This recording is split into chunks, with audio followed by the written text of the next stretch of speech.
Antes de começar o vídeo, eu quero que vocês conheçam o novo parceiro do canal, Animes Evolution. O link do Discord está na descrição.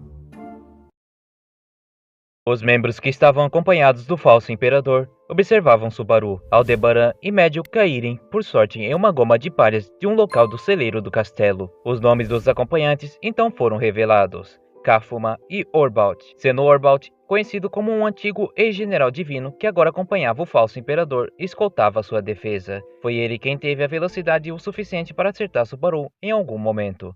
Kafuma era bem estourado e constantemente estava fora de controle por sua própria ira, mas Orbaut pede para que ele deixe em paz Subaru e os outros, mas Kafuma não compreende essa ação. Porém, Yorna vem até a sua direção e explica que deixar eles era o necessário, já que o falso imperador perdeu a guerra interna. Eles saíram do castelo, então a vitória nesse instante foram deles. E se eles queriam antes ter algum outro combate ou caça pessoal, antes deveriam passar a noite no castelo e deixar a vitória para o grupo de Subaru, pelo menos por essa noite. Kafuma, como sempre, ficou bastante irritado, mas dessa vez sua raiva se direcionou para Yorna, e ele descontou totalmente nela, mas é interrompido pela mesma, que logo traga um pouco do fumo em seus pulmões e depois atiça do seu cachimbo para fora, assoprando o ar até a parede quebrada daquele local.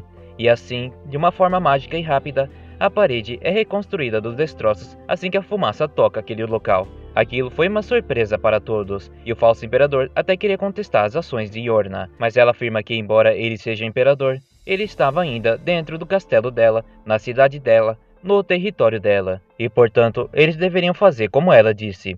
E com tudo isso jogado adiante, eles decidem passar a noite e aceitam essa derrota de agora. Afinal, seria tempo suficiente para que ela pudesse ler a carta, pensar um pouco e dar sua resposta no dia seguinte. Logo após, quem chega naquele local, ao fim de todo aquele cenário caótico, era um homem de capuz azul, com uns papos muito estranhos, e pelo jeito ele parecia bem íntimo do imperador.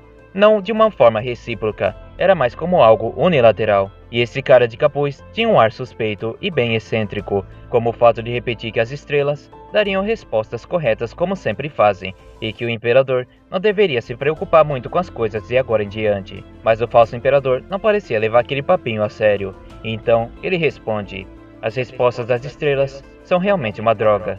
E o homem de capuz, furioso, se pergunta por que Abel o trouxe junto, se para início de conversa nunca foi para dar real valor às suas escolhas. E eu creio que esse cara de capuz azul seja o antes citados por Aldebaran e Vincent na explicação a Subaru sobre o vidente que prevê o futuro de alguma forma, e sobre essa ligação com as pedras também de Lugnica. Por ora, ele é apenas alguém com uns papos estranhos mesmo, e uma ideia vaga de que sempre estará tudo nas estrelas. Logo após essa comoção, temos a visão de Subaru que descobrimos que havia caído na parte do estábulo daquele castelo e por sorte não quebrou nenhum osso ou se fraturou com algo pontudo. Na realidade, ele e Medium pareciam muito bem, e sem quase nenhum dos machucados. Por outro lado, Aldebaran estava bem cansado, já que ele recebeu todo o ataque dos espinhos de Kafuma, um ataque que poderia ter matado Subaru ou Medium. Mas foi então Aldebaran que passou todo aquele dano para seu corpo. Subaru então ajuda Aldebaran a se levantar e agradece profundamente pelo que Aldebaran fez por ele. E no geral, ele diz que agora devia sua vida para ele. Mesmo que Al diga que não era nada demais, já que ele havia decidido ajudar Subaru no seu caminho, e isso é apenas uma coisa que se acontece. Mas mesmo assim, Subaru sentiu-se no direito de dever sua vida a Aldebaran.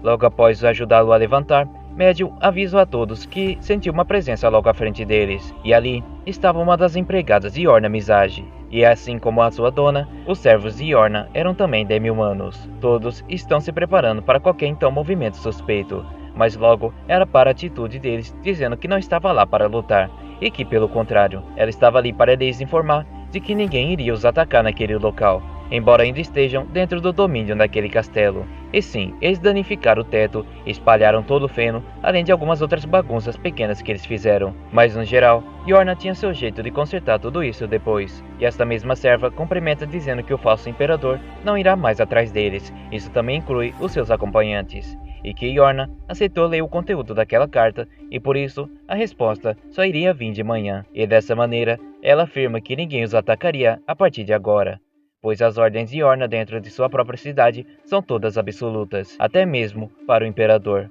Isso inquietou Subaru por um momento.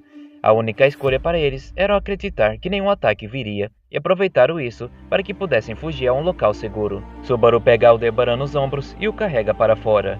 Porém, ele se vira uma última vez para olhar o castelo e perceber que o buraco onde foi feito o estrago não estava mais destruído, o que o fez pensar que estava imaginando coisas por um certo momento. Mas ao ponto que ele já chegou, aquilo não era tão surpreendente mais. Subaru, antes mesmo de ir, pede para que a serva descreva como ela acha que Yorna é, e a empregada humildemente responde apenas que Yorna é uma pessoa que ama quem ela gosta e odeia seus inimigos. Uma resposta sincera, e sendo assim, Subaru entende bastante a sua parte. Logo após isso, ele se vira e caminha para fora.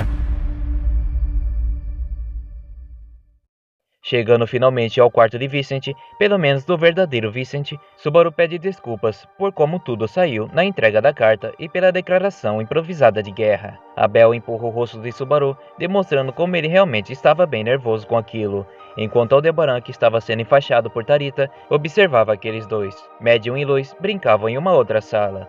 E foi quando Subaru tomou um tom mais sério aos olhos, reflete que a discussão agora seria mais aprofundada.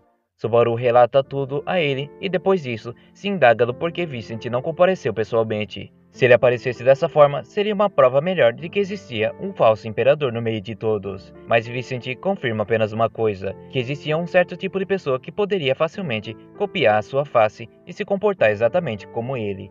Esse era conhecido como Xiza Gold, o qual foi o primeiro a traí-lo. Mas a questão de não aparecer foi por dois motivos. Primeiramente porque, se ele aparecesse, seria uma comoção, porque provavelmente os generais iriam seguir aquele que estavam acompanhados, então haveria uma luta até a morte dessa forma, e também porque ele também dependia muito da escolha de Yorna. Segundo Vincent, Yorna deseja dinheiro e poder para expandir a sua ambição e também seus ideais, e para isso, ela utilizaria de sua estratégia de se casar com o imperador, não importa quem fosse, para poder ter tudo isso em suas mãos. Por isso, ela é mesmo bem convidativa com Vincent, mesmo não gostando muito do Império. E sobre o conteúdo da carta que foi enviada, era uma resposta de amor que correspondia a todo o necessário e ainda daria o verdadeiro objetivo para ela. Mas ele não contou muito os detalhes sobre isso. Logo então Subaru fala sobre Aldebaran e sobre o velho Albert, se ele realmente o conhecia. Aldebaran disse que o conheceu há 8 anos atrás, quando a escolha de guardião da princesa foi feita. E como Aldebaran participou daquele período e ajudou a acabar com os conflitos, ele decidiu que não queria alguma recompensa, e por isso até hoje ele vem se esquivando disso. E é nessa explicação meio vaga que ele decide não comentar mais nada. Então, apenas se encontrava em um silêncio, numa situação em que Subaru estava ainda vestido de mulher, Abel estava usando sua máscara de demônio e Aldebaran, que todo enfaixado, se parecia com algum tipo de múmia talvez. Claro que o motivo de se transvestir de Subaru é pelo menos em um benefício real e também tem algum tipo de resultado. Então, não é explicado porque os dois parecem tanto com monstros de Halloween. Mas Abel, com sua máscara de demônio, decide atirar e perguntar se Aldebaran foi responsável pela ajuda verdadeira na rebelião. E afirmando isso, Abel promete o recompensar depois. Após tudo ocorrer, ele fala que logo saberiam a resposta de Yorna no dia seguinte. Mas infelizmente o lado do inimigo já possui muitos generais divinos. Então a batalha tende a ser mais árdua daqui em diante, embora Orbald provavelmente só estava seguindo ordens do Imperador e não necessariamente estivesse o traindo. E após essa conversa toda, Subaru acaba querendo apenas descansar, pois sentia muito sono, um sono realmente muito pesado. Por isso Tarita e Medium recomendam que ele tire sua roupa, remova sua maquiagem, tome um banho para que ele possa apenas ir e dormir. Subaru vai até seu quarto e segue a dica delas. Só que no meio do caminho, é pego de surpresa por Lois, que o agarrou. Mas Subaru empurra Lois com as suas duas mãos por estar com muito sono, e ele acaba dizendo uma coisa que não deveria ser muito considerável amigável. Algo como essa criança ingênua e inocente, na verdade era uma coisa ruim e cheia de malícias. Ao ouvir isso, todos ficam preocupados, e Medium rapidamente leva Lois para longe de Subaru para não o incomodar e pede para que ele descanse para não pensar demais nas coisas que não deveria. Logo após tudo isso, Subaru cai no sono. E quando ele acorda, ele se vê em sentimentos de saudades de seus companheiros.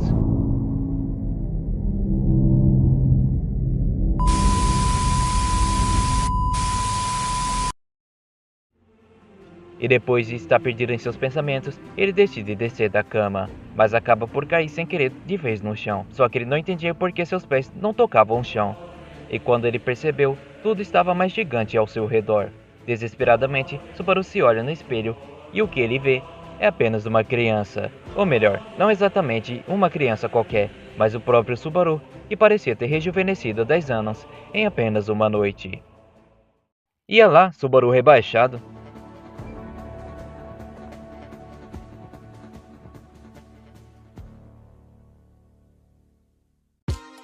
Então pessoal, o vídeo vai ficando por aqui, espero que vocês tenham gostado, convido vocês para se inscreverem no canal, ou então se tornarem membros, e também lhes convido para participar do nosso servidor do Discord, porque por lá podemos falar um pouquinho mais do que aqui no YouTube. Até a próxima, falou e fui!